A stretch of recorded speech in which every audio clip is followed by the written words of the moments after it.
Today we are here with Professor Giorgio Tagliaferro from the University of Warwick, a fellow Venetian that studied first in Venice and earned his PhD in History of Art at the University of Ca' Foscari in Venice, and is now connected with us from Warwick, UK.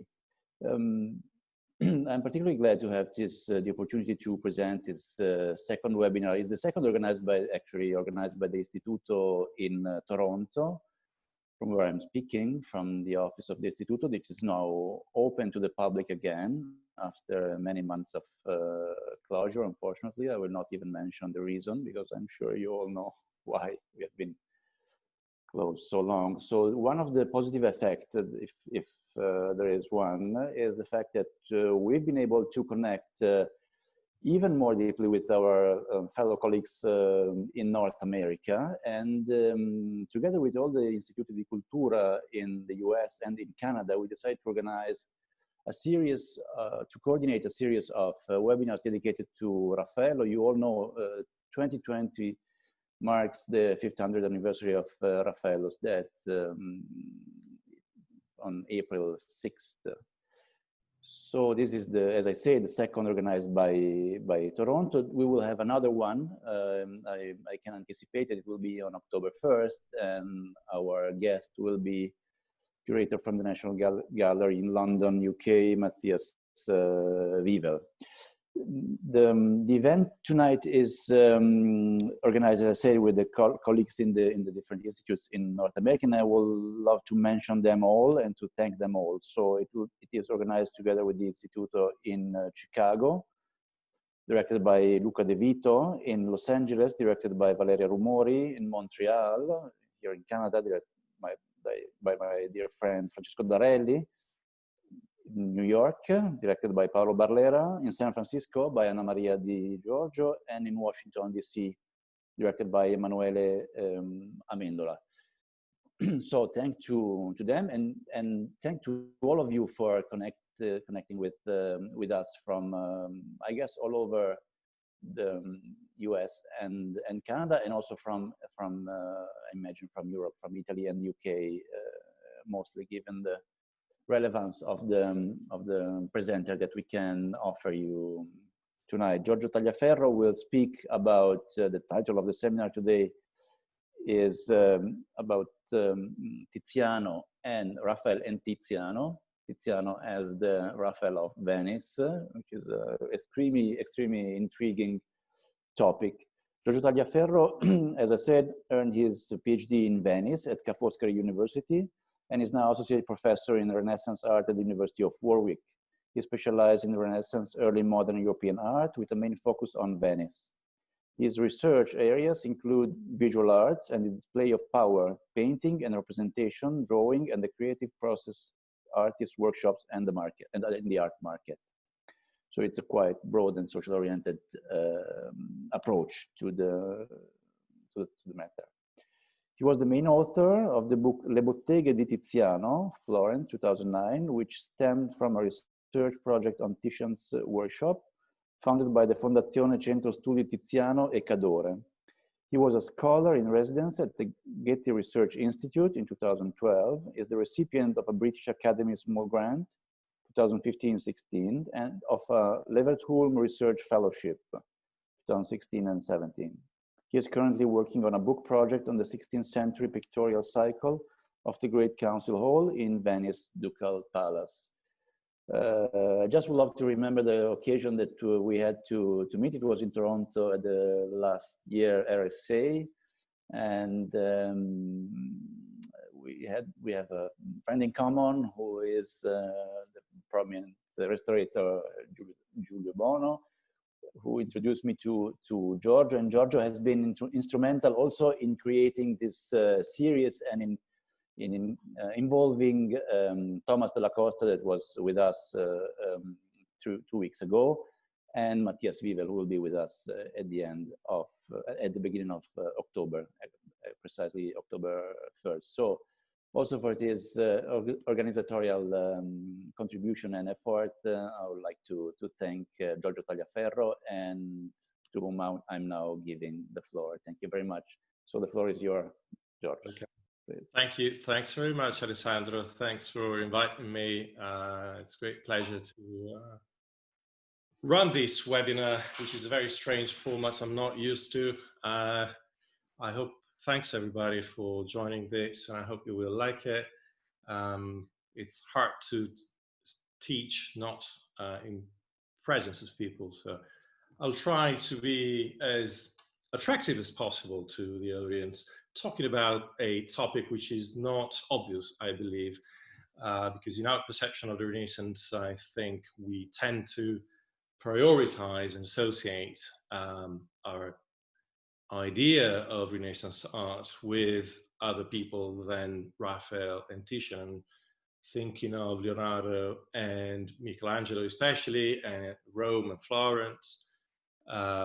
Raphael was active in Florence and Rome, but perhaps for the wider audience today, he's less known, he's less famous than his colleagues Leonardo and Michelangelo, let alone Titian, because Venice is usually seen as a sort of separate and self-sufficient entity. So it's not really the most obvious comparison between Venice and Rome, between Titian and Raphael. And I'll try to illustrate a few aspects of both artists that may shed light on their work, and also try to identify a sort of common thread that, rather than indicating mutual exchange or influence in a kind of direct way, the idea is to suggest a parallel which concerns the artistic ideals and approaches to painting of these two artists, and also the way they conceived of themselves as artists and as social beings, and the kind of careers that they pursued. Today I shall seek to highlight some of the reasons why both Raphael and Titian, who came to be considered the two most illustrious paradigms of perfection in European arts academies since their establishment in 17th and 18th century, why they are universally regarded as among the greatest artists ever, and how the works can still be meaningful to us, which matters a lot to me. Why should be looking at their works? Why should be studying Renaissance art nowadays? The comparison between Raphael and Titian reveals common threads also in the aesthetic and cultural discourses developed in different contexts throughout the Italian peninsula in the Renaissance, which might invite us to reconsider and reframe the traditional antithesis between Florence, Rome on the one hand, and Venice on the other hand. And this antithesis usually rests on the sort of opposition between two categories: the typical Tusco-Roman disegno, the Florentine disegno, drawing or draftsmanship, and the Venetian colorito, the coloring, which has been established under the spell of Giorgio Vasari's long influential Lives of the Painters, Sculptors and Architects, which was published first in 1550 and then in 1568, where this antithesis is fully articulated for the first time. I'll start now my PowerPoint here to show that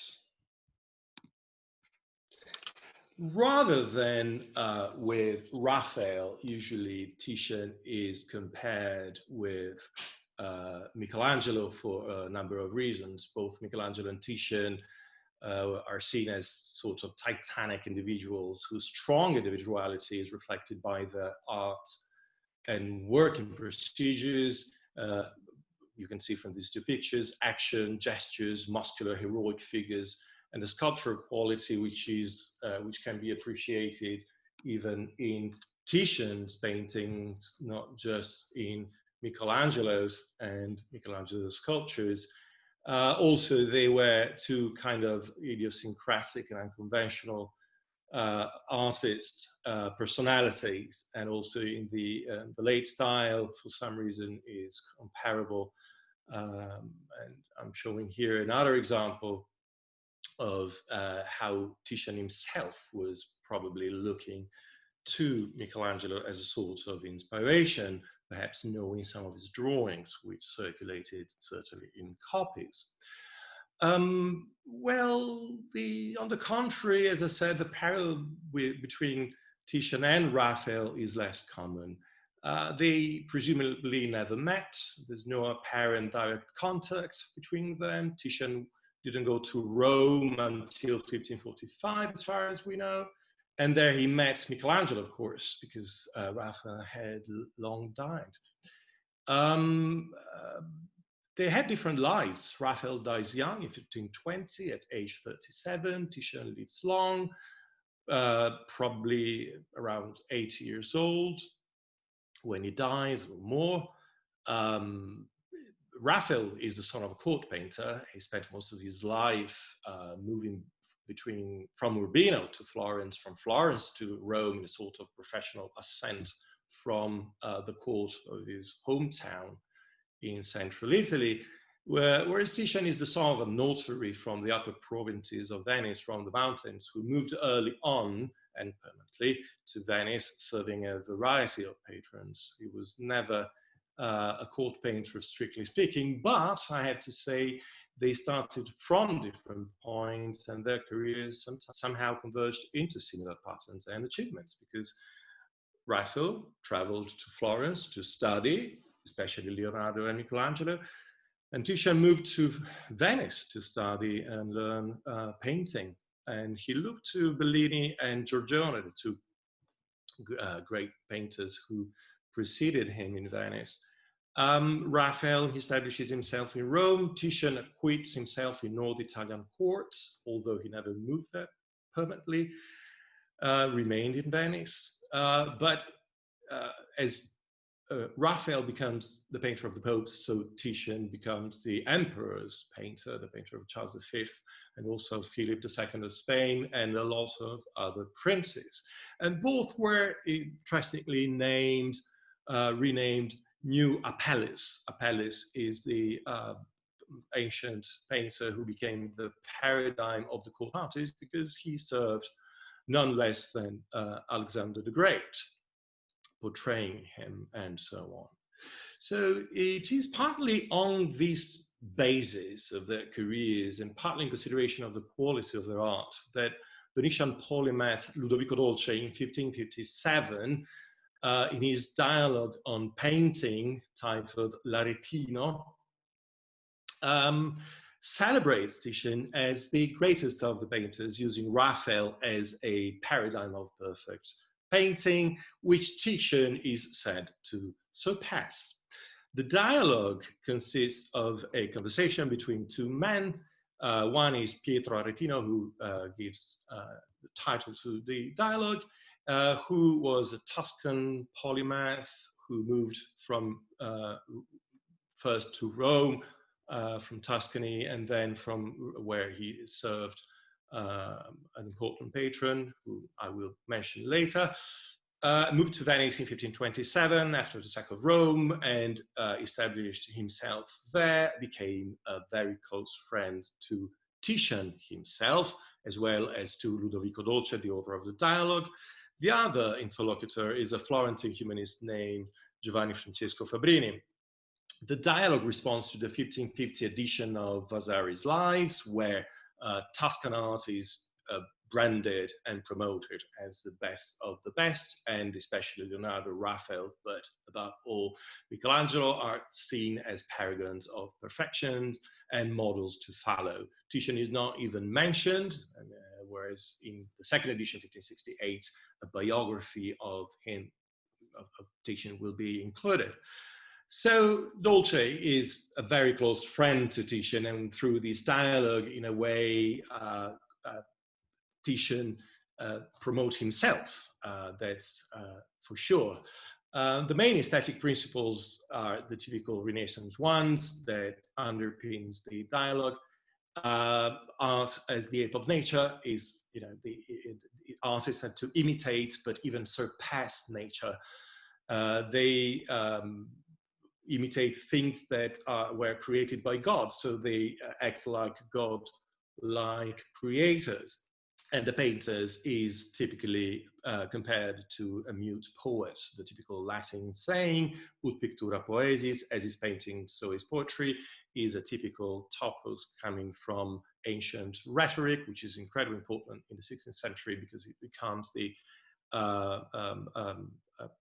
sort of refrain about in a sort of topos and of typical saying about the ability of painters to recreate things, to make things like to show things, depict them as if they were happening before your eyes. So, but with different means from a poet.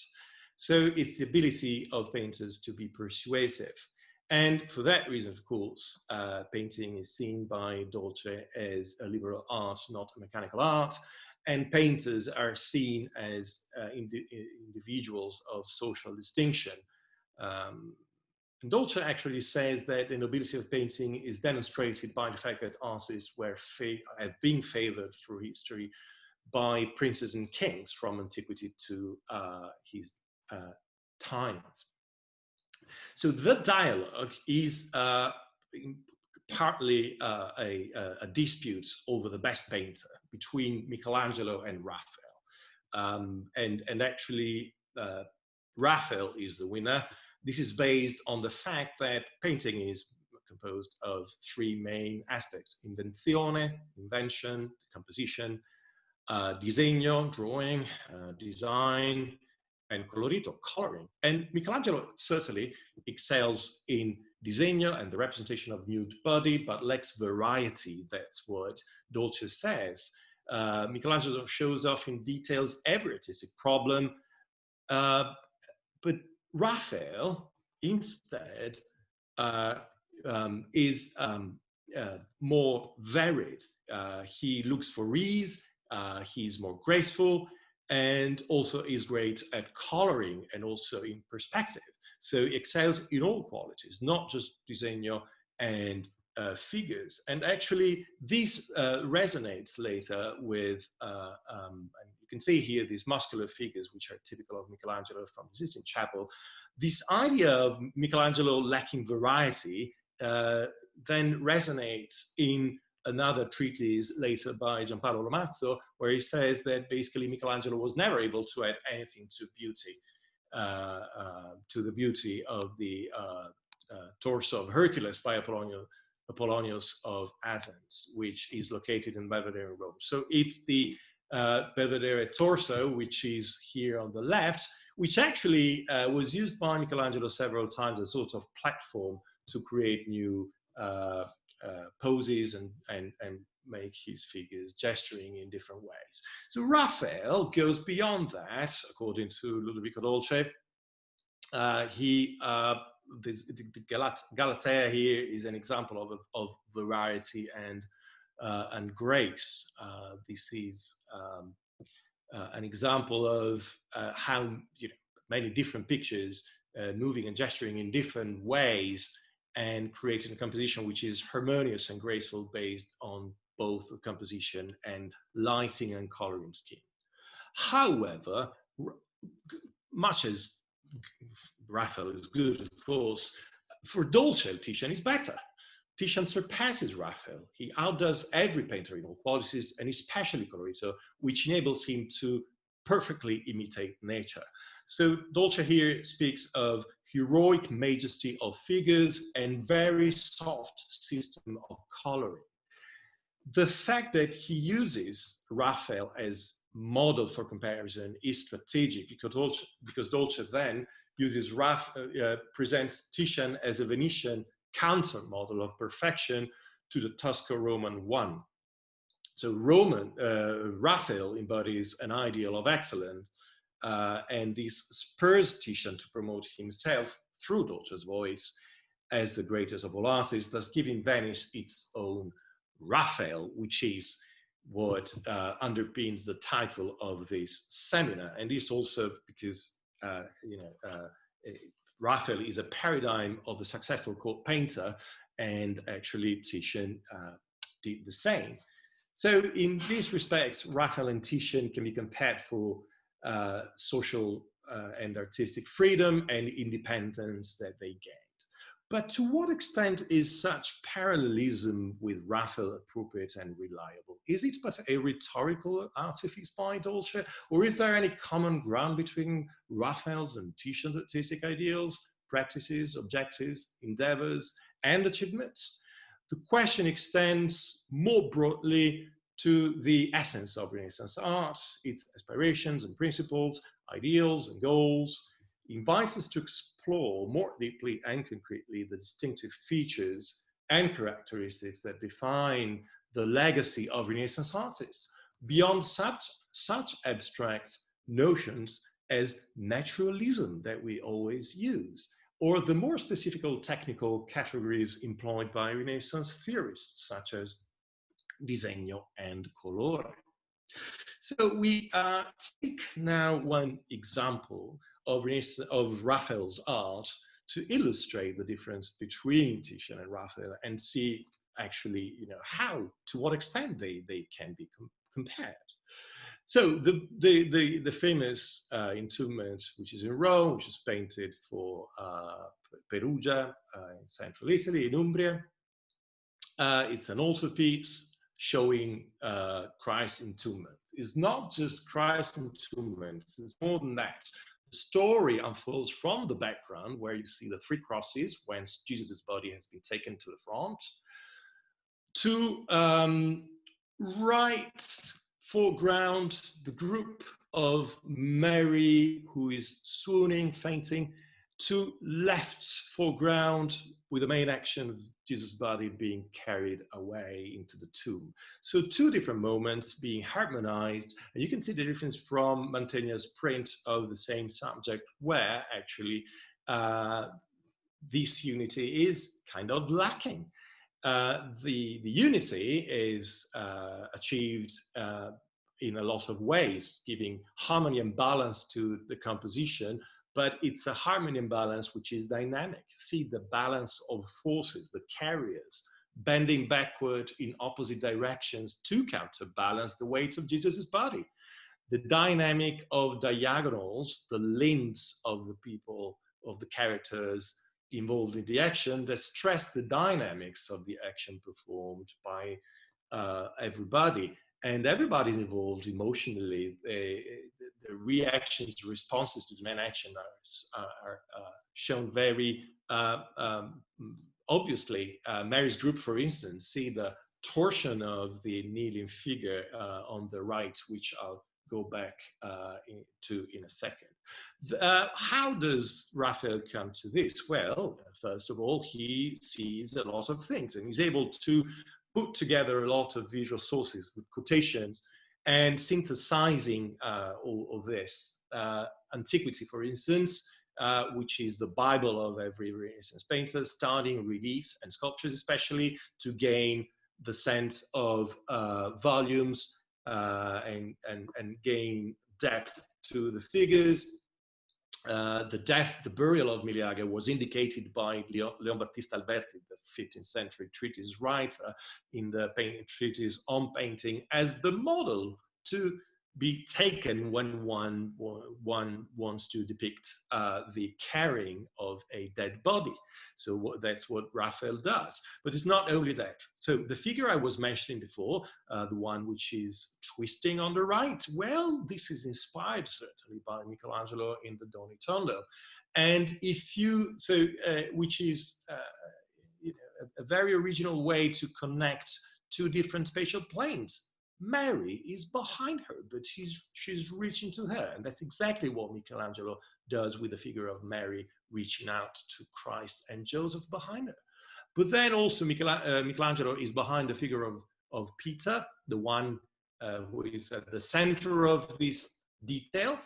If you look at the left leg on your right, you will see that this is something that conceals the study of Michelangelo's David. And it's just disguised because here the contrapposto, the counterbalance of David's limbs and muscles is just reshaped and adjusted to the situation. So there's a thorough study of body movements, postures, gestures to express feelings and emotions, and the releasing of action, and the study also of interaction between bodies, which is something that Raphael definitely learned from Michelangelo, and especially the famous cartoon for the lost cartoon for the Battle of Cascina in Florence. If you look at this study, sheet of studies by Raphael, you will see that this figure with the seen from the back with a spear is then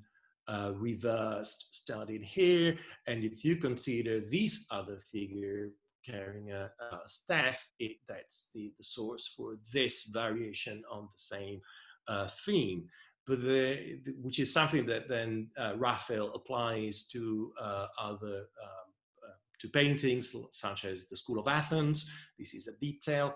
And then you can see also the creation of new figures in similar postures, which becomes sort of staple of Raphael's art. And then also he studies the gigantic figures in the Sistine Chapel, learning how to create big volumes and move articulate the balance and counterbalance of the body and of the limbs especially. But there is also Leonardo in that, of course. The study of the inner feelings, the moti interni, as Leonardo called them, and how everybody responds to main action, as in the famous Last Supper in Milan. And I like this comparison because it shows, how definitely artists talk to each other and they look to each other. One other thing which is typical of this painting and of Raphael, which is distinctive of his art, is the careful planning through preparatory drawings. We have a number of studies, many more than the ones shown here in this slide. Studies of single figures, groupings, and overall composition. There's full control over the composition. That's the important thing. Now, if we compare the interment by Raphael with this interment by Titian, I think that all of the differences between the two artists become very clear. Titian has a more somber and darker palette. It's a quasi-nocturnal effect. The subject is the same, but the treatment is very different. The soft fusion of light and shadow through imperceptible variations of tones, which enhances vibrancy and drama. So just look at Christ's face. It's completely in shadow, which is typical of Titian. There's a technical difference between Titian's freedom of touch and blurred modeling on the one hand, and Raphael's precise brush strokes and finiteness on the other, both being reflected by different lighting and coloring systems. In Titian, we also see a more concentrated narrative with less figures. The action is spotlighted in the foreground with no clear separation from the background. And that's very important. The figures are entirely steeped in the natural context. We don't see any background indeed, apart from the coruscating sky just above the heads, as if it were part of the action. And then also the composure and of the gesture, which are never over expressive in Titian, not as much as in Tuscan and Roman painters. There's a fluid chain of movements and gazes fused with nature through light and color, which creates emotional unity. And emotion is carried through spiritual attitude rather than animated force and strength. It's through color, not physical action alone, which is more emphasized here by Raphael. There are, of course, more kind of violent actions represented by Titian in his career. But at this date, in the 1520s, that's Titian, and that's the difference between him and Raphael. Titian has no interest in creating a measurable space where we can determine the exact positioning of each figure. He's not particularly interested in perspective. And if you compare Titian with the School of Athens, you see the difference. Perspective points to the fact that Raphael is also an architect, and especially in his later years, he focuses on architecture and decoration. And in Venice, there are painters who follow this kind of attitude. You know, they have an interest in perspective. This experimental unfinished painting by Sebastiano del Piombo, who moves to Rome in 1511, but is from Venice originally, shows the difference. But Titian doesn't have that kind of attitude, which is, you know, he's more sculptural than architectonic or architectural. And his illusionism is not based on linear perspective, mathematic, and geometrical proportions.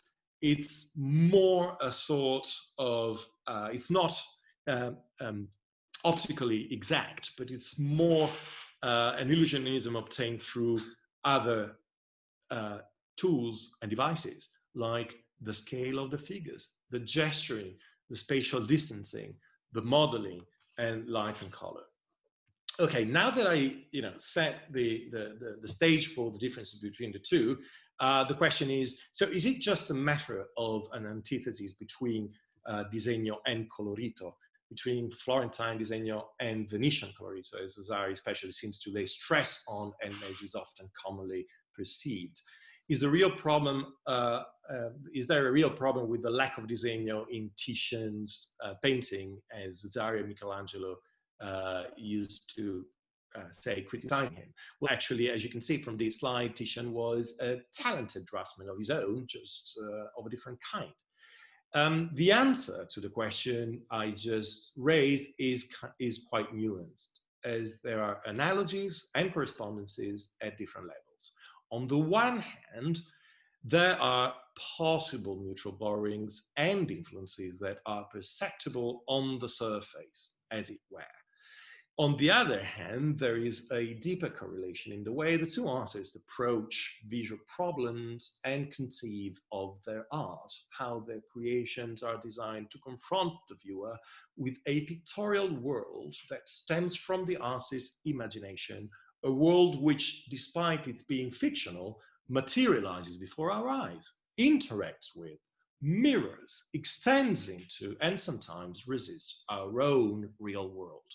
And actually, this is the focus of my talk today.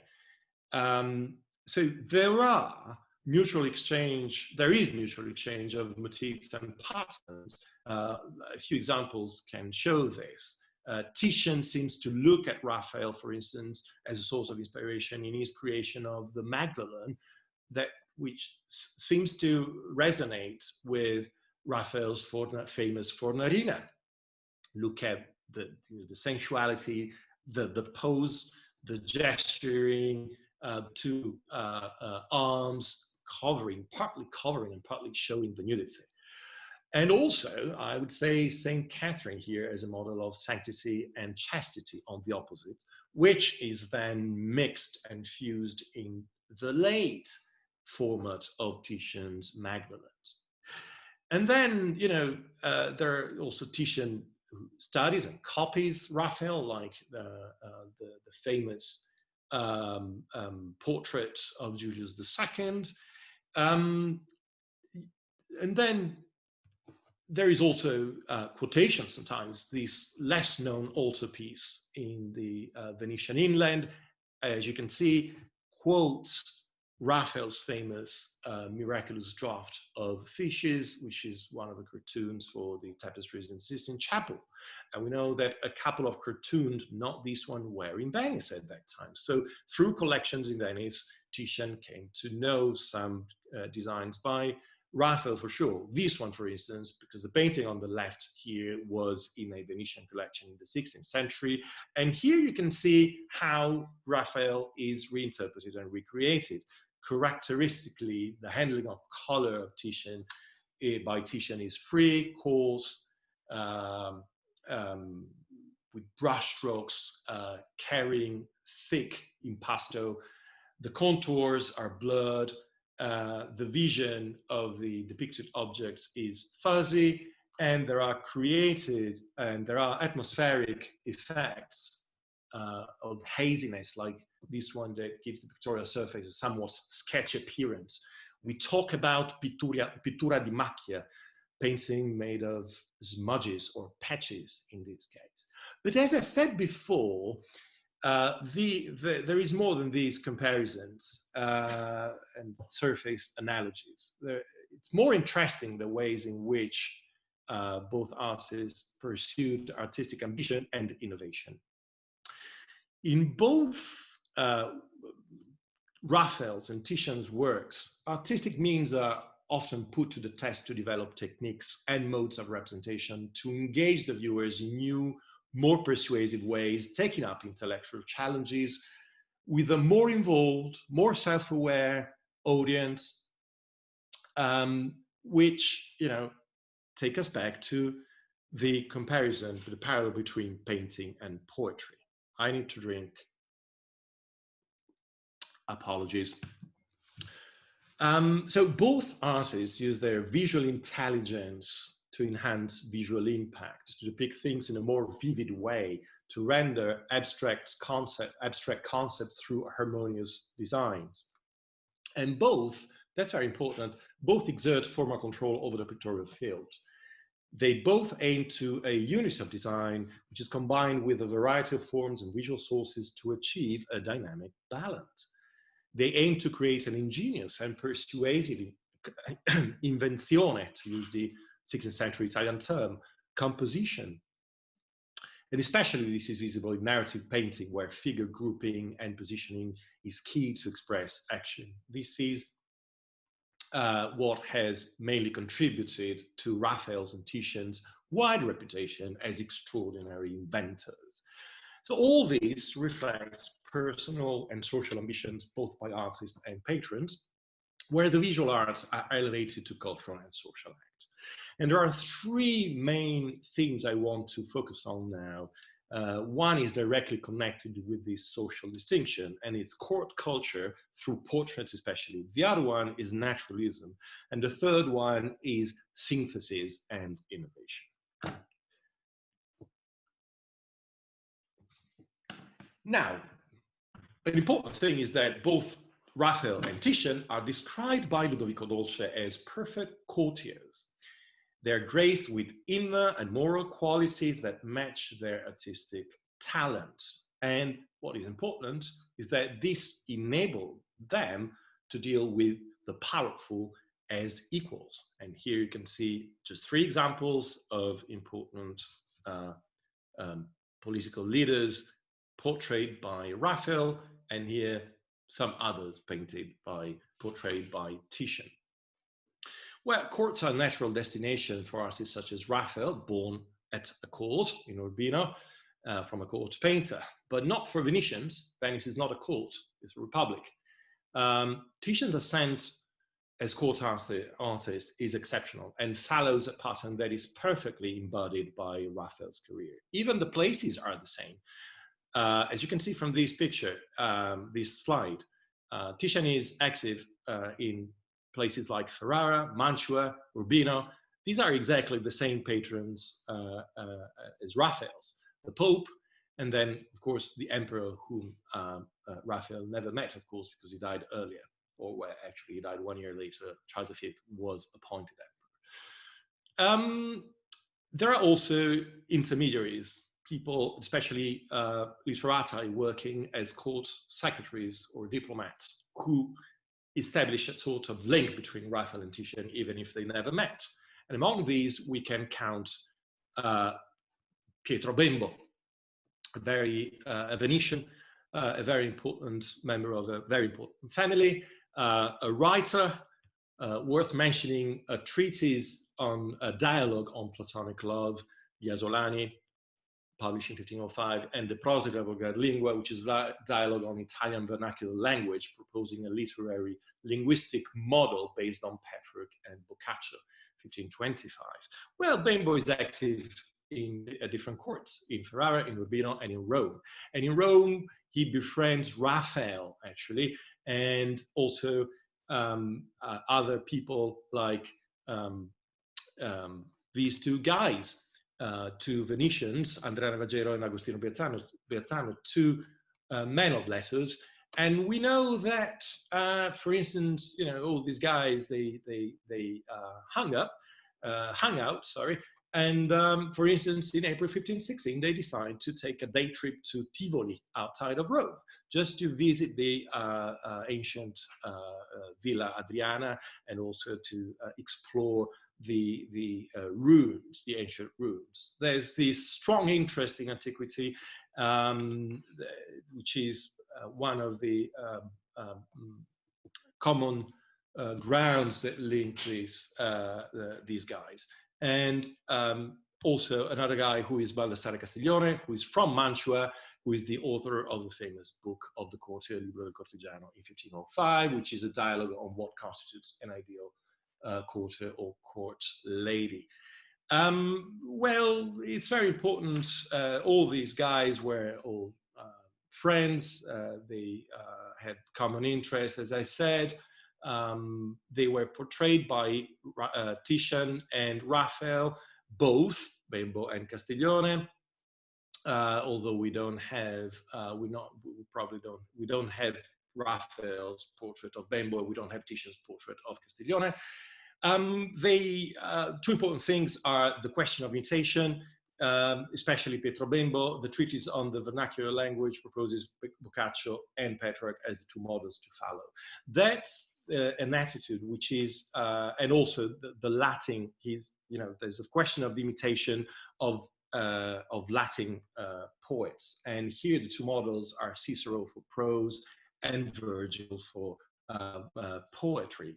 There's a project of reinstatement of ancient models by Bembo, which can be compared to the restatement of Rome in both architecture and painting by Bramante and Raphael, for instance.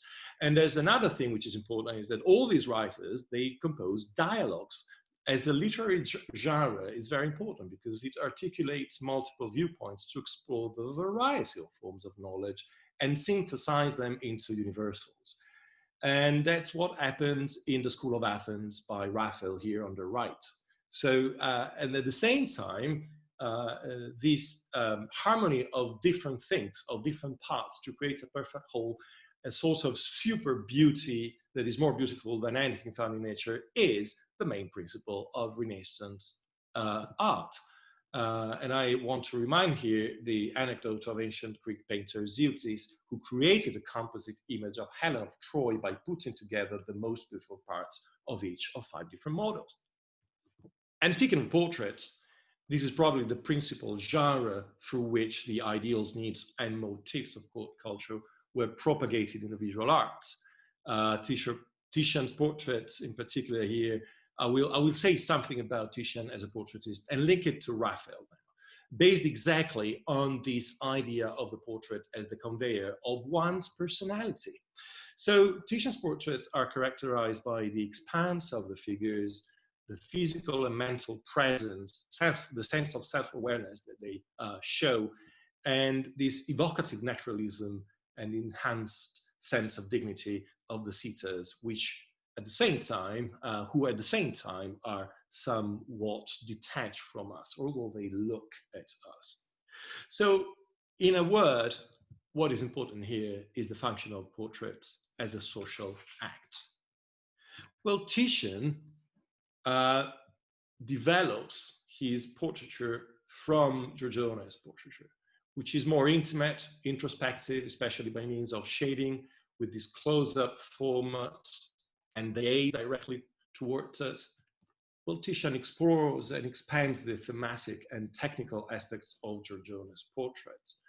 He has an unmatched ability to endow his sitters with extraordinary lifelikeness, to enhance their beauty as well as their dignity, to conjure their state of mind and personality, reveal their mood, and at the same time gratify their wish to be presented as a social persona.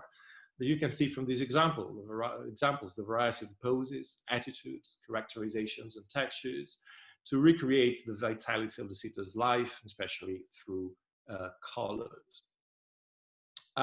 So also, he's never repetitious in his formula and formats. He's highly particularized, but as I said, he's evocative, not too detailed, somewhat indefinite in the way he outline the shape of his sitters. And then the coloring techniques is based on the fusion of light and shadow, capturing the mobile, vibrant passages of colored tones, reflecting the vividness of real objects. And in this way, he imparts vigor of living things to his portraits. One example is the man with quilted sleeve. Look at the quality and variety of texture, the luxurious dress, the expanse of the body, the dynamic pose, this pyramidal structure which suggests solidity, which is a sort of, it signals boldness, self-assurance, strong personality, but at the same time is immediate and kind of intimate. He is leaning towards us. The parrot is not a barrier, but a support for him by protruding his personality into our own space. Raphael probably looked to Titian when he knew probably some of Titian's portraits. Here, for instance, the expanse of the figure and the sartorial lavishness is an example of the kind of thing that Raphael learns perhaps from Titian. Or this lost painting where you have the same and the pose which is twisted with the torso slightly bent and also seen from the shoulder, which is a pose that actually Raphael had already experimented with before Titian, and probably Titian was aware of that. But the difference is that Titian exploits this pose to enhance the prominence of the sitter and interaction with us in a way that Raphael wasn't able to do to some respect. This portrait, again, is very, the form of the sitter is unconventionally ample. The frontal pose is very direct. She is decentralized, so it's very dynamic. She is seen from a low viewpoint. She's imposing and arresting, and at the same time, also the feminine features of the body are slightly suppressed. So there's an interest in the personality rather than gender here, apparently. And then there is this incredible profile portraits in fictional relief, which is very interesting because it's a sort of paragon comparison between sculpture and painting, but it's also more than that. It's the living person before us, and then her likenesses being propagated in the future after also his death through the relief. So it means like that this painting is kind of real. And a lot of Titian paintings have this kind of movement, which perhaps Raphael looks to and reprises, for instance, in this portrait of Bimbo Altoviti on the right, with the sitter seen from the back while turning his head towards us, acknowledging us, our presence, and also making eye contact. Or the famous velata, which is close to us against this dark backdrop, is to enhance her physical presence. So look at the dress compared to Titian's texture. There's a sense, of real presence. And at the same time, Titian probably is aware of Raphael's paintings, portraits. Look at this one, for instance, the similar structure of the painting on the right, based on Castiglione's appearance, and the attitude. And in a lot of other paintings, Titian develops a sort of, more poised attitude. The demeanor of this man in red cap with his gaze averted, contemplative stance, a restrained color range helps us to focus on the individuality and mood. And also this man with a glove in a nonchalant pose, wearing only a glove and grasping the other one as a symbol of social status. And then Titian applies this to a lot of other portraits, like the so-called La Bella, the same model then applied to a lady of status, which, the pose, gesture, and expanse express balance, signaling a moral and psychological balance, inner and moral nobility. And that's the point. So these are portraits which applies also, which are suitable for state portraits, right? Like these ones by both Raphael and Titian. Now, what is happening now at this point is that there is a canon of behavior where the temperament becomes a normative concept that prioritizes the inward and outward refinement over any disquieting impulse. Is the famous sprezzatura defined by Castiglione in the book of the Cultura, a certain nonchalant ease that conceals all art and makes whatever one says or does seem uncontrived and effortless, like in these portraits. And then this applies to painting. Apelles, he knew when to stop painting, because in painting, a single line which is not labored, a single brush stroke made with ease, is more important than anything which is overworked and too polished. And this is exactly what Ludovico Dolce echoes in L'Aretino, where the blending of the colors, as Aretino himself says, need to be diffused and unified in such a way that it is naturalistic. And then Fabrini responds, well, it seems to me that what is needed in this context is a certain proper casualness. That's exactly convenevole sprezzatura. What he says is the idea of something that has to be concealed. So my mimesis is not for the sake of exact reproduction. It's like a discourse. It's aimed at persuading. It has to make the invisible visible, make things appear as if when happening, bringing things before the beholder's eyes, like in portraits, capturing the impression of living things and living presence. So when Aretino complained sarcastically about the sketchiness of the draperies, he then, about this portrait made by Titian, then he praised the lifelikeness effect of the portrait. It breathes, he says. Its veins throb and it moves the spirit as if I were in it alive. This is a concept that to Renaissance scholars, humanists, were known as enargeia, which is the quality of vividness, clarity, and luminosity of language that spurs the listeners to develop mental images of what they're being told, which is, again, something that is in rhetoric and originates mostly in epic poetry, is a sort of ocular demonstration of what's going on. And it tallies perfectly with the idea of sprezzatura, because to make things more persuasive, it's not a matter of how many details. On the contrary, one has to discard superfluous details and focus on heroic monumentality. And then now we start to understand how Raphael and Titian, in a way, they're similar. Especially, both were great portraitists and considered to be among the greatest portraitists ever, but none of the two based their business on portraits. And rather, they became famous as extraordinary narrative painters.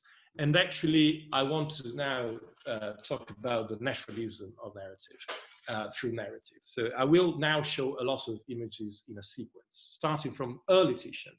The earliest surviving work whose dating is documented is in Padua, these frescoes by Titian. These are three scenes centered on abuse against women, repentance or self-punishment of the perpetrators, and then the miraculous act of dispensation performed by Saint Anthony. So on the left, the irascible son who cut off his foot after kicking his mom, and then with his mom begging his pardon here on the left, the saint reattaches the foot. So it's a scene set outdoor in a natural landscape. There's no architecture.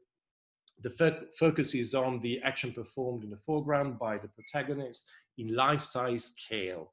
There's a variety of human types and attitudes, as you can see, and they are interconnected in what they do and where they look.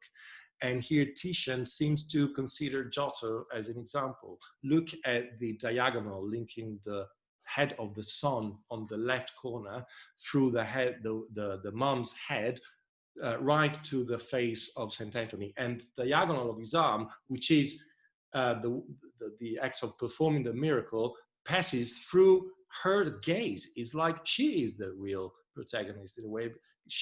It's only after her approval that Francis works the miracle. And if you look at Giotto in the 14th century in Padua, in the same town, where you have the same kind of a diagonal linking on the left, Christ and Mary and John at the very center. Then on the right, the jealous man who stabbed his wife after she's been accused of adultery and then repents when her innocence is proven. He begs St. Anthony for pardon, and the saint resuscitates the woman.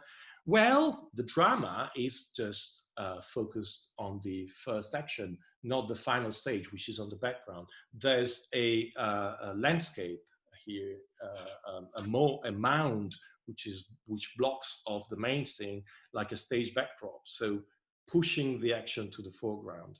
And look at the expanse of the woman's dress that creates a dramatic effect. She has a dynamic pose, whereas you would expect him to have a dynamic pose because he is doing action, but she is the inner drama. She is the real protagonist. And this pose is apparently inspired by Michelangelo in the Sistine Chapel. And then the third scene is the speaking babe, where St. Anthony poses an infant to name his true father, thus vindicating his mother, who has been unjustly accused of adultery. So what you have here is a careful organization of the pictorial field.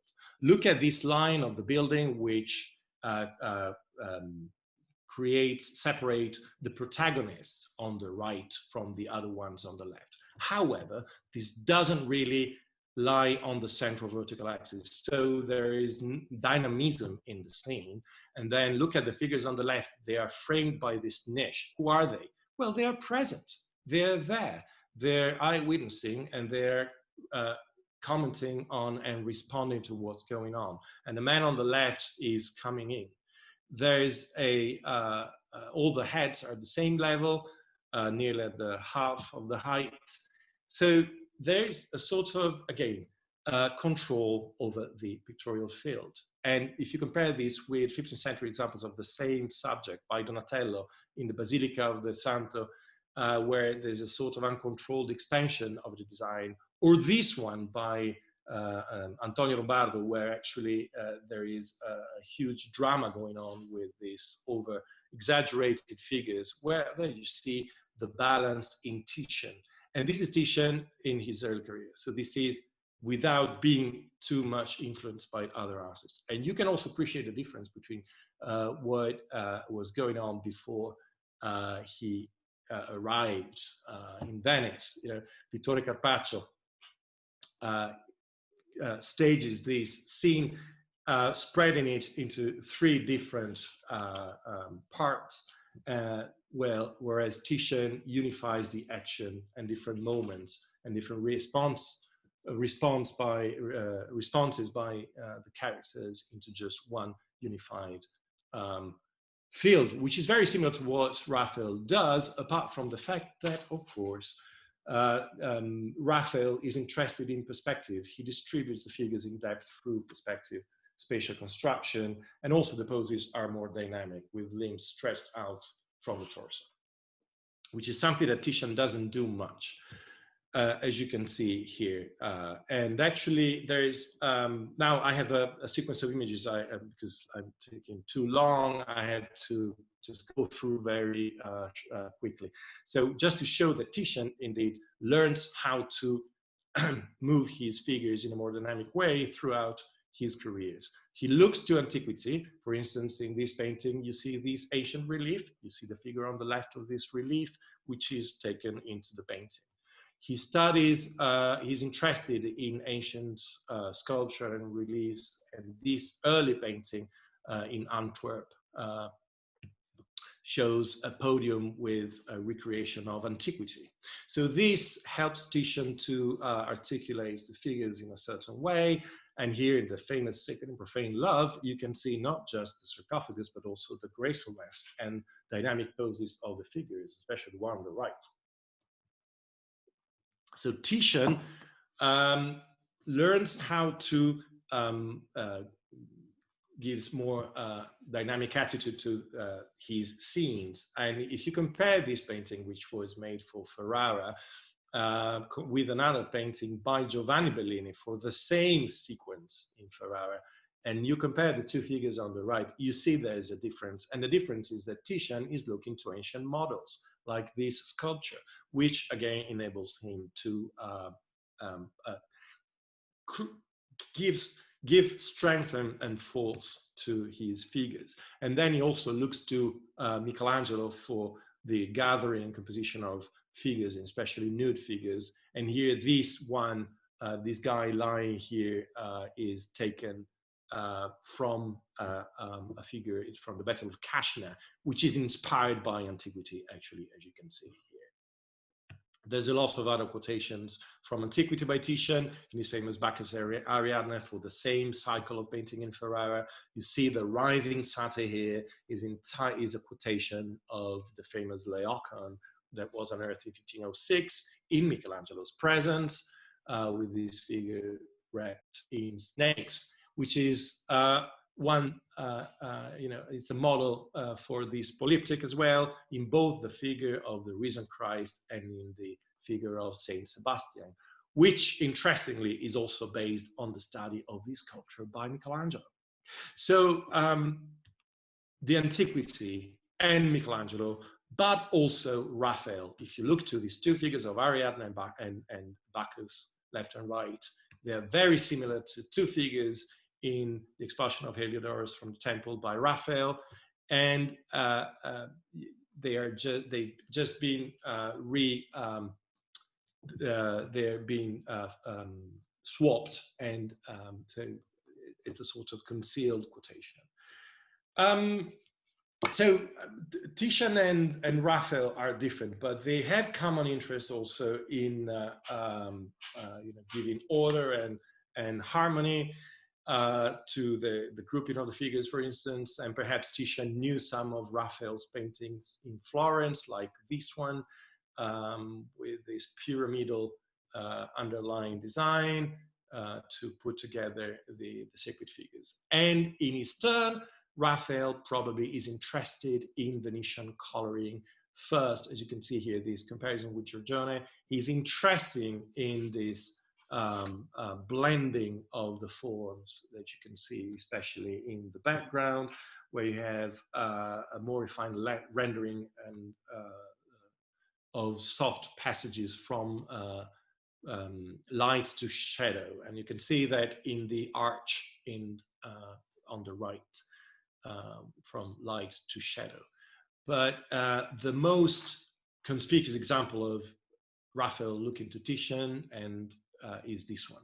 Look at the background landscape in the Madonna of Foligno with these cluster of buildings, wayfarers and passers-by, flock of sheep, which is a typical feature of Titian and Venetians.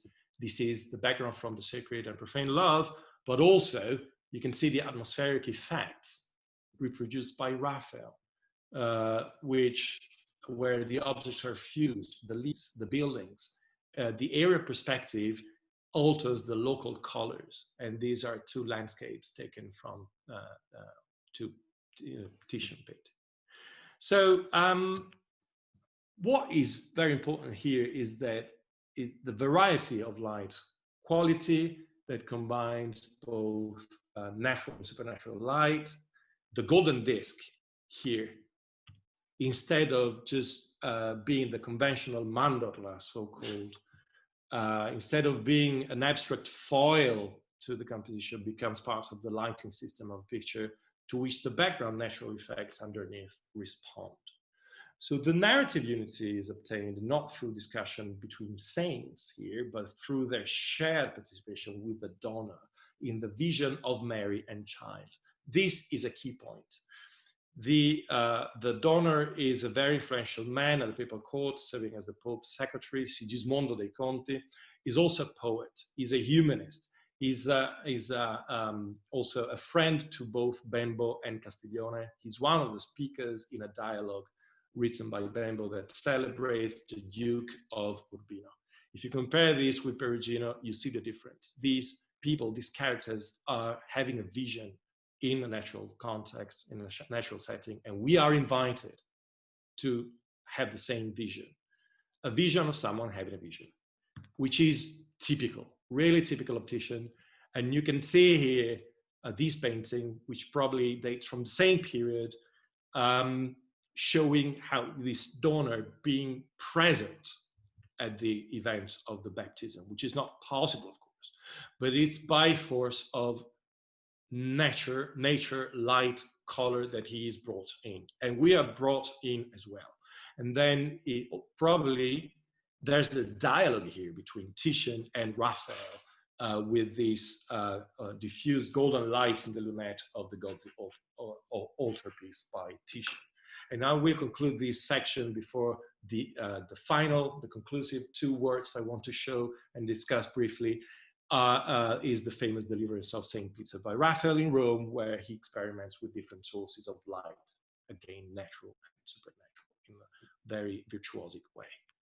So, synthesis, that's what I said at the beginning. Synthesis as an innovation. Raphael innovates formats like altarpieces, like the ones painted by Perugino. He does so by giving harmony to the composition. If you now look at the podium of the Virgin, you see that exactly it lies on the step lies at 1/3 of the height, and at 2/3 there lies the line of the cornices. So adding to the vertical central axis, this gives proportion. This is something that Thomas da Costa discussed in the previous seminar. I don't want to say too much about that. The interesting thing is that the lines here intersect on Mary's face, and that means, you know, the nearly all the body is at the very center in the central horizontal layer. So this gives balance, but at the same time is dynamic, because if you look at the central line, it's not really at the center of the throne or at the center of the steps. It's a sort of rotation, dynamic rotation. There's a high viewpoint. We are at the same height as Mary, and the steps are tilted towards us with the lit surface, creating a sort of staircase that we are invited to climb. There are no angels sitting on it, unlike Perugino. And then also the rounded shape, the round shape of the lunette, if it's extended into a circle, shows the regularity of the construction of the body of Mary. And it's the shape is echoed by the vault here, which is fully circular, unlike in Perugino's painting, and it can be better appreciated with the frame, although this is not original. So in the same way, Titian innovates altarpieces in Venice. The Pesaro altarpiece, which is painted for the same donor of the Antwerp painting, which I showed before, the one with the classical podium, is a revolutionary painting. Interestingly, Jacopo Pesaro was Venetian, but was in the service of the Pope, and he was a bishop. He was also the general of the papal fleet. If you compare this, which is in Venice, in the Basilica dei Frari, with models by Bellini, you see the difference. Bellini's is a masterpiece. It's centralized, there's a low viewpoint, we're invited in. But in Titian, this is obtained in a very different way, in a more subtle way, which foregrounds at the same time the sacred figures and the donors, and also ourselves. We are part of the painting, and I'll show you how. First of all, here the throne and Mary are rotated by 45 degrees, acknowledging the viewpoint of the donor, who is on the left. So this is one first important thing. And if you compare, the one on the right is a photomontage of the painting, which is now in the Galleria dell'Accademia. This is the original altar. You can see that there's an illusionistic continuity between from the frame to the pictorial space, which is broken by Titian. Titian is illusionistic in a very, very different way. There's the same amount of importance given to the external and internal viewing.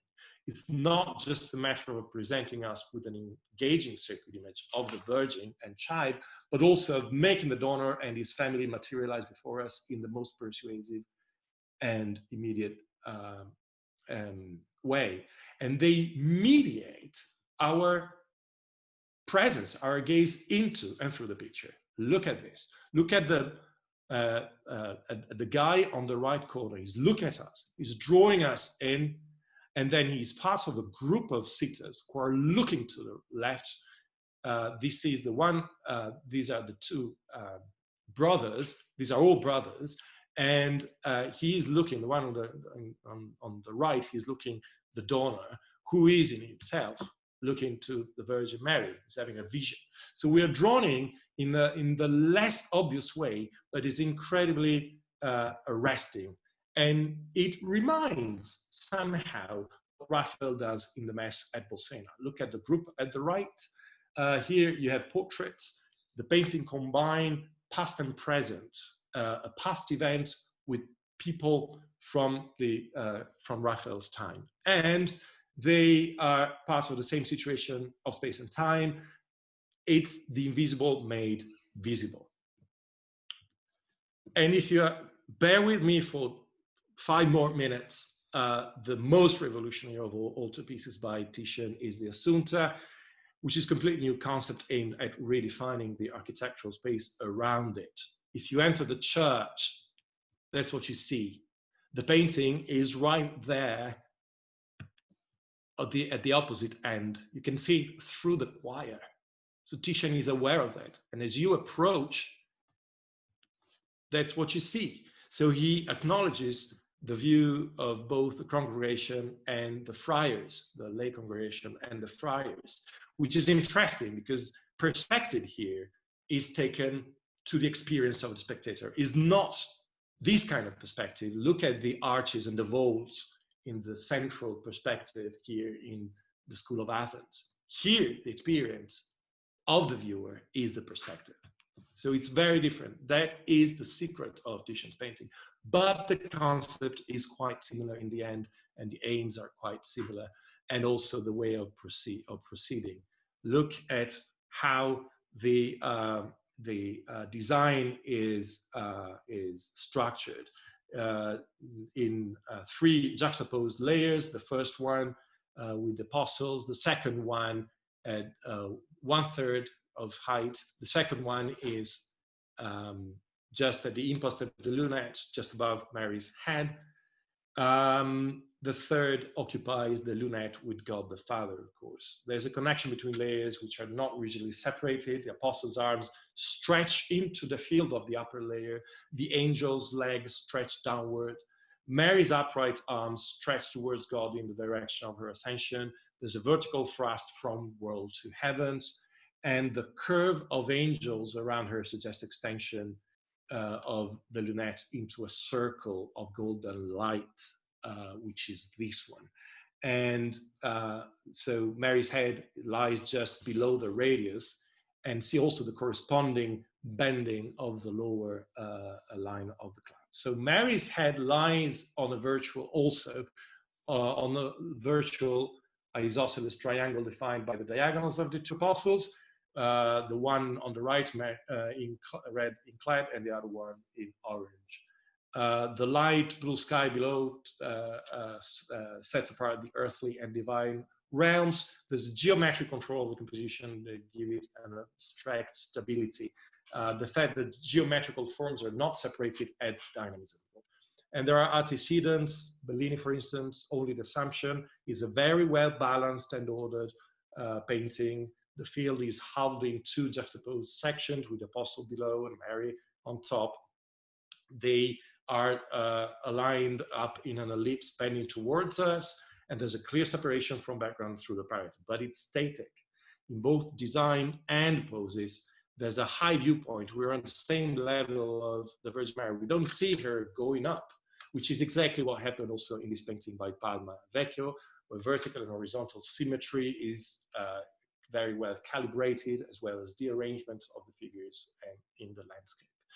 But both are just an Assumption without also the coronation of the Virgin, which is what instead Raphael paints in this painting, which is halved into juxtaposed section with Mary's tomb arranged diagonally so that it extends towards us. But what is the dynamic symmetry, but is static compared to Titian? Because the subject of Titian's painting is not just the iconography of the Assumption, is the movement, is the ascension, is the essential substance of the subject. And it's exactly what Raphael does with the Disputation of the Holy Sacraments, where you have a combination of forms.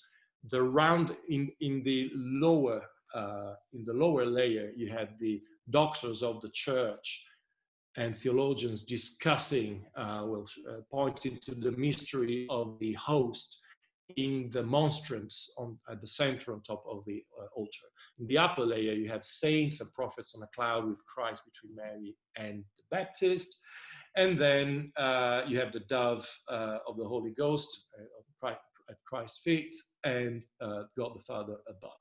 So there's a double axis, horizontal, the prophets and saints, with Mary, the Baptist, and Christ, and the vertical line, which is the Trinity, God, Christ, and the dove. They create a sort of cross going down to the monstrance. It's the presence of divinity in the world through the Eucharist, which is a mystery, a theological mystery. So here, Raphael uses harmony and uses perspective and order to make the invisible visible. It's a principle, the principle of the presence of what has no perspective, like a golden disc above, with what has perspective, like the architecture of the flooring and altar, and the illusionism of the space. So it's from incorporeal to corporeal, and although in a different way, Titian, that's what he does as well. And I think that is the real thing that makes Titian the Raphael of Venice. And also Madonna of Foligno with a circle of golden light is something that is in dialogue with Titian's painting. And last painting, the Transfiguration, the last painting painted by Raphael before dying, look just at the fact that there is a double narrative, like basically in Titian's painting, Coronation and Assumption. And here on the right, you have Transfiguration and the failed healing of the possessed boy by the apostles, which is in the Gospels. And the vertical thrust, compare Christ pose with Mary's in Titian's Assunta. There's light used in a certain way to show a contrast between divine and evil. The possessed boy is evil against the light of Christ. So rational structure is harmonized with lighting system. So to conclude, according to Dolce, the Assunta combines the grandeur and tremendousness of Michelangelo, I'm quoting, the charm and loveliness of Raphael, and the coloring proper to nature. That's the Assunta for Dolce. Well, as one scholar puts it, the Assunta outplays the Central Italians at their own formal game, its key features being heroic form and dynamic geometrical organization of the field. There is no borrowing here from Raphael or from Michelangelo, but rather a parallel development. And that's exactly what I wanted to point to you all, pointing especially to visual intelligence, when visual intelligence is used to make things appear as if they are present to us, although they aren't. Thanks very much for your patience.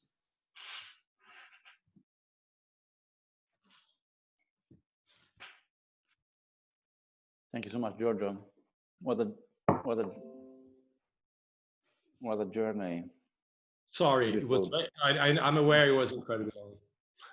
No, it was beautiful. It was really great. And the conclusion, it was sort of ascending. I mean, the Assunta was a perfect metaphor also for the journey you took us with you throughout Titian and Raphael creations, and this comparison that you made at the end, it's extremely to the point. It's really incredible. And of course, as everyone who has had the privilege to enter the Basilica dei Frari and to had the emotion to approach the Assunta from the door and walking toward the Assunta itself knows, I mean, how strong this painting can affect you and can how deeply it can touch you.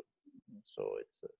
I'm glad we have several questions. Maybe we are a little behind of time, so I will present you all the questions right away. So the first one was quite general. Where does this idea of the liberal arts originate? It came just at the beginning of your yes. lecture. It is different from others like the trivium and quadrivium. It's nothing to do directly with the trivium and quadrivium, but stems from that, of course. I would say it's it stems from the Studia Humanitatis between the 14th and especially 15th century. It's basically it's rhetoric. With humanism in the 15th century, ancient texts are rediscovered in a new way. They're studied for what they are exactly. They're reconstructed philologically. And among these, we have rhetorical texts such as Horace's and Cicero's and Quintilian. And that's where all these theorists find these arguments to say, to support the idea that painting is not just mechanical, but it's something that has to do with the ability to basically interact, create a sort of dialogue with the others. So it's very much based on the rediscovery of text with rhetoric as well.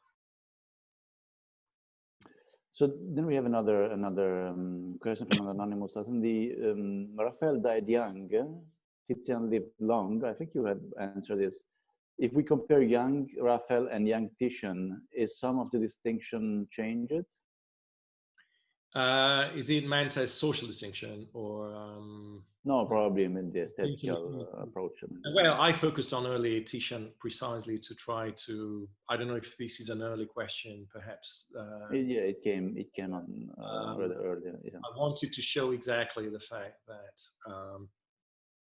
I would say there is probably less distinction that we would expect, and at the same time, I don't think it is so obvious, and I think it's just there is an exchange of ideas for sure in early 16th century through all these people, this circle of people between Rome and Venice, which is available until Raphael is alive, whereas later is no longer the same. I would say there might be a distinction between the two. I mean, they might be different, but they breathe the same cultural atmosphere in the early years of the 16th century, I would say. We have now a question regarding female portraits. The role of the female portraits, besides popes and emperors, etc., other than Titian's ideal beauties, what about women in both artists of overs? Then that came from Elizabeth Sussman. And a related question somehow, why Madonnas are always shown in blue and red color robes, but it is more, technical. But the first one is probably more a social related question.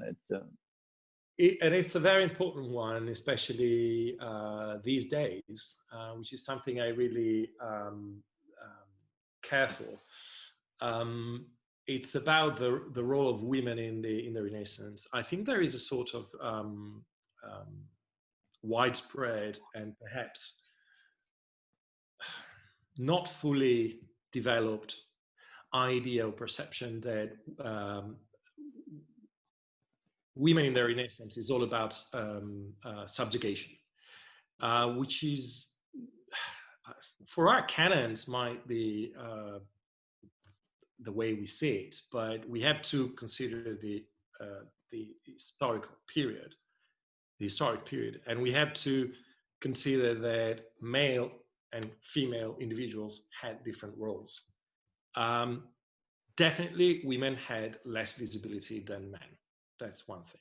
That doesn't directly lead to subjugation. And indeed, Castiglione himself discusses not just the role of the courtier, but also what makes a good court lady. Titian's portraits must be framed within this cultural framework, and also the purposes of paintings. What kind of female portraits, what kind of male portrait, what functions they had. So in the case of state portraits, of course, is quite easy. If you have a duchess instead of a duke, it's easier to that she is in full command of the commission and so on, self-representation and so on. There are more domestic portraits. There are also portraits which are not portraits. A lot of paintings by Titian representing female beauties. Is very much debated what their function is and what the subjects are. And I would say the debate is between the courtesan model and the virtuous woman model. And I think both are kind of true. So the ideal is an ideal of beauty, which is reflected also by the inner qualities. And it must be framed in the role of women in society at that time, which is as much defined as male roles. I don't know if I correctly answered the question, but I wanted to just kind of develop take the opportunity to develop this, which is a very important thing in my opinion.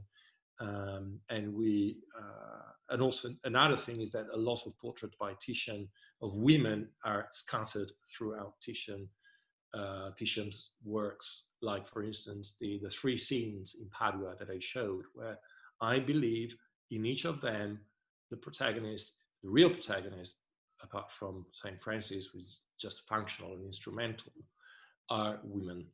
So clearly Titian seems to have a penchant for, or cares very much about the role of women beyond the social constraints.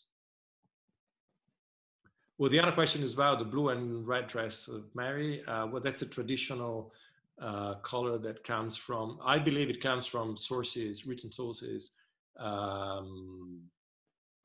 Well, actually, I don't have a clear answer to that, because this is usually things that are more better known to specialists in medieval art, because that's exactly when the 2 colors are the colors of the characters in the Gospels are defined, and a lot of these come from apocryphal Gospels and other sources of that kind.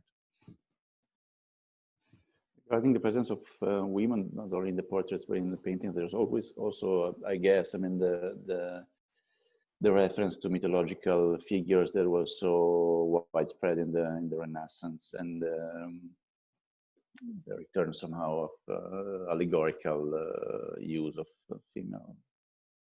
Ariadne is a case in point in the painting I showed, where it's more about her. I would say that is less allegorical in Titian. That's what I like of Titian's paintings. Women are never just allegorical. This is more of Veronese, perhaps, but less Titian. Exactly, I was remembering now that also Thomas de la Costa in the last webinar touched upon this point. Yeah, absolutely. There's a lot of female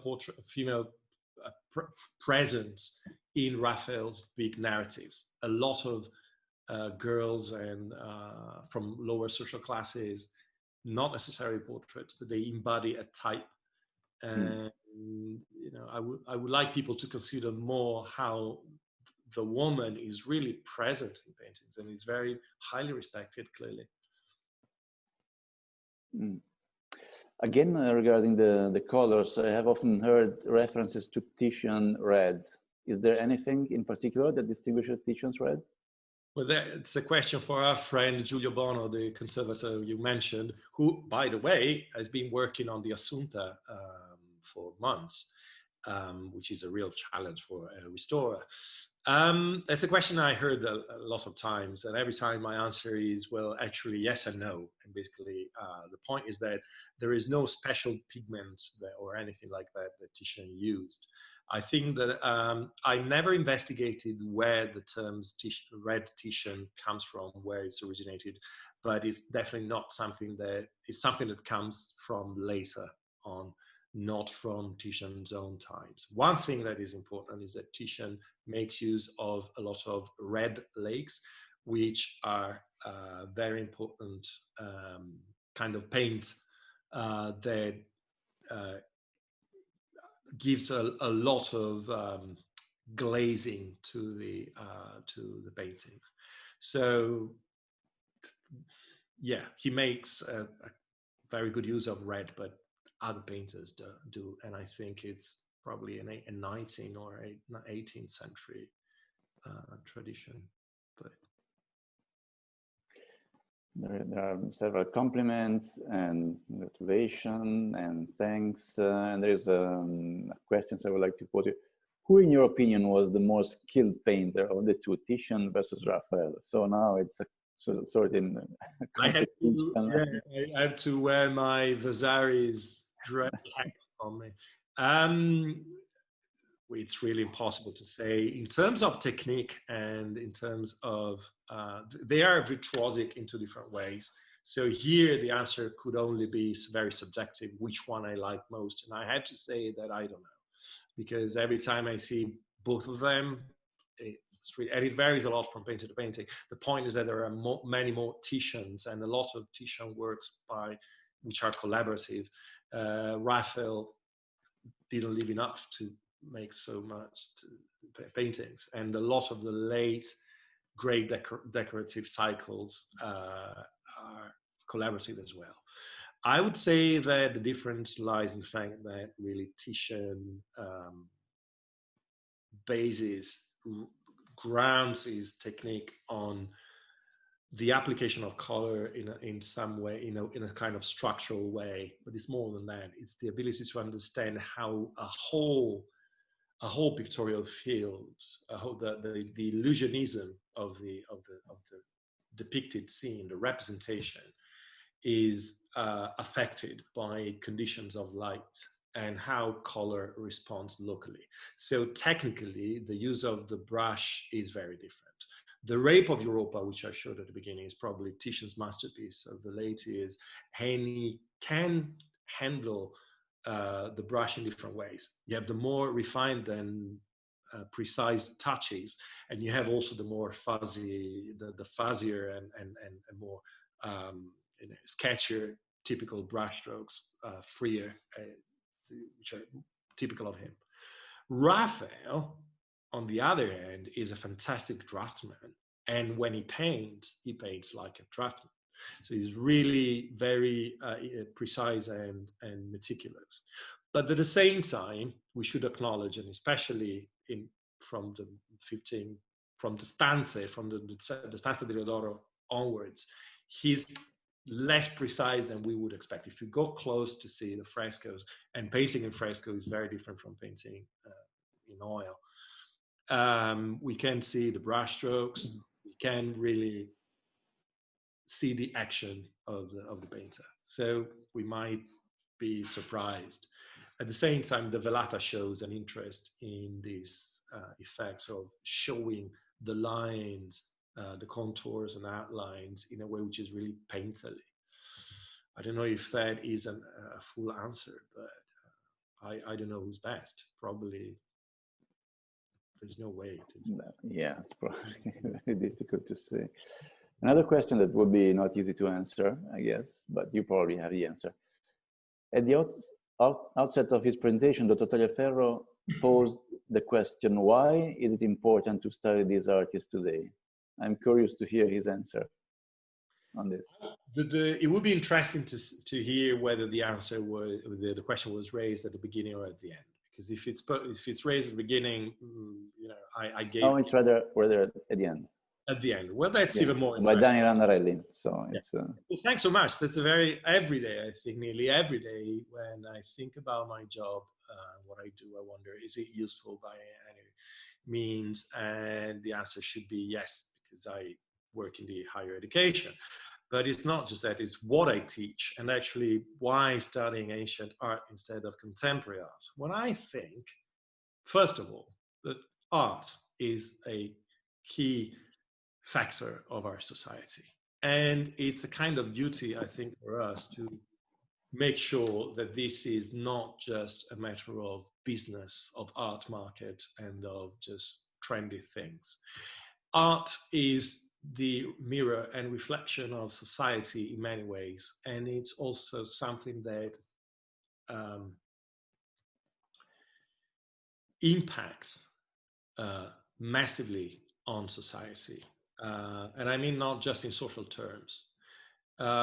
Through visual arts, people can develop ideas, which is what I think I hope I demonstrated. And how visual arts can have an impression on ourselves. And if we apply this to our times, how about an age with no art, with no visual arts? I think it would be dreary. It's about history then. Why studying history? I think the same question is why studying history. So I wouldn't, there's just one answer. We need to study history because we need to keep ourselves aware of where we come from, because everything we do, everything we the daily life is based on what happened before. And we wouldn't be able to understand, just to say, the history of the United States, the current situation of the United States with all that's going on there, without understanding the history of the country. And that applies to every part in the world, every area and every country. So this is something we have. We have all these paintings, we have all this art. What does it tell me? Well, it requires a lot of attention. It's a different way of doing things. History teaches us how to do things in many different ways. And it's the only way to progress and advance and develop answers to questions that we're confronted with every day. I know this is not an art historian's answer, perhaps. It's more kind of social or the citizen's answer here. But that's, why I believe it's key we would understand contemporary art without studying Titian and Raphael, because every single artist knows what they did. Otherwise, they would go back to what they did and they would do it again, I'm sure. Thank you. I think it's an extremely relevant question, not only for an historian of art, but also in general for everyone who has to work and deal with culture and is interested in presenting cultural works from the past. And I think, to add a slightly personal layer, I mean, as an Italian, we of course present works from artists, works of art that belongs to our past. I mean, but we are fully aware of the fact that two facts: that now contemporary art doesn't work with the same idea of beauty that we are used to decodify when we look at Renaissance art, on one hand, and on the other hand, that an extremely more complex layer of different narratives and different approaches is now not only available but presented in the forefront, with a very social approach to art in general, and to the representation of culture, to the representation of history. So I think it's relevant to be aware of all these different layers. Also, when we speak about Raphael and Titian and the history of Italian art. So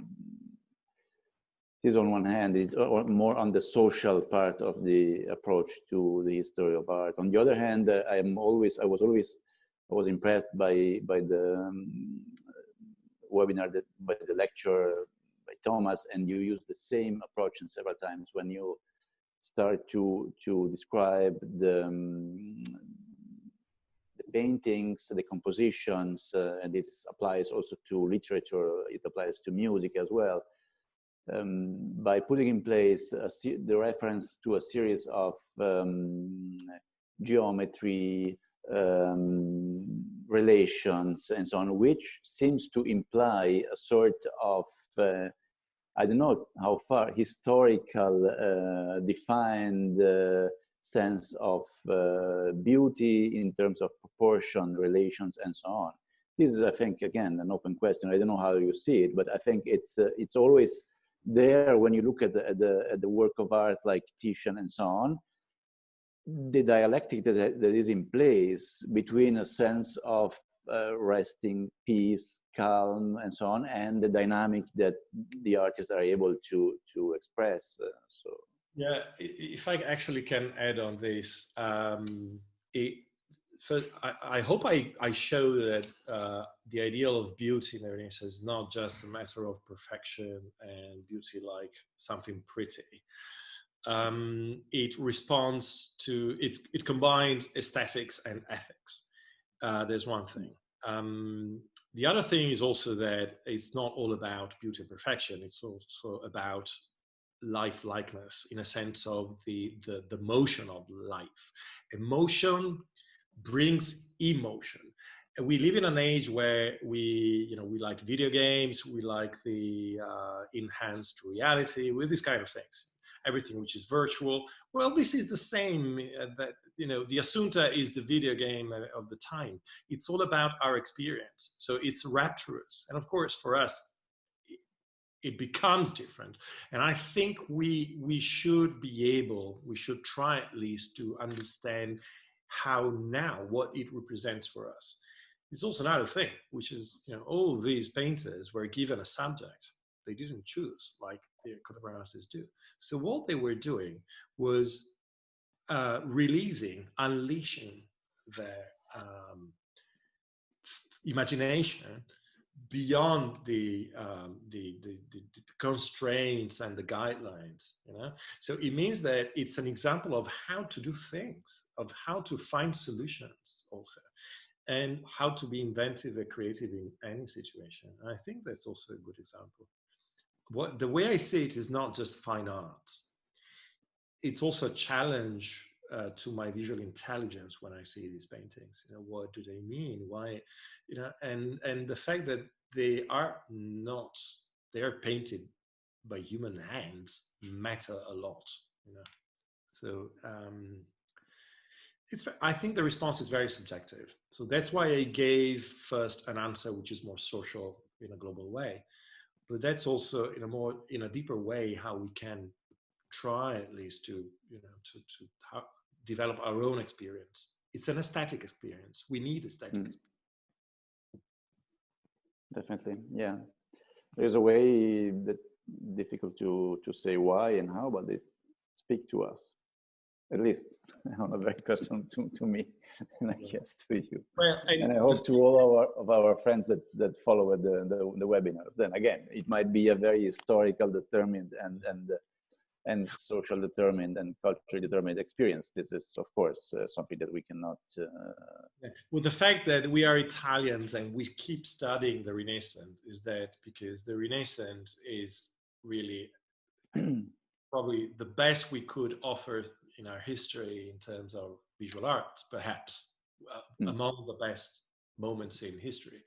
But it's not just that, it's that the whole, not just the Western art, but the global art rests heavily on Renaissance principles and the study of Renaissance. And there's a lot of comparisons that we can do, analogies between contemporary artists and the way they reach out to the spectator and those guys who did so with different means, of course, but the engagement is very similar.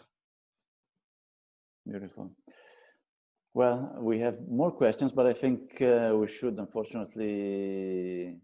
It's my fault, and I have to say sorry to all those people not able to respond just because I spoke a lot, but thanks for the question anyway.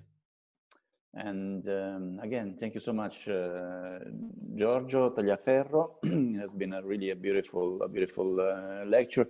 I would like to thank again all the attendees and the colleagues from the Istituti in the US and in Canada that helped put together this series. The next one will be on October 1st. Matthias Wivel will present a webinar on again Venetian related lecture on the relation between Raphael and Sebastiano del Piombo. So thank you again. Thanks very much. Glad you could follow, and I hope to see you again on October 1st. Thank you very much. Bye-bye.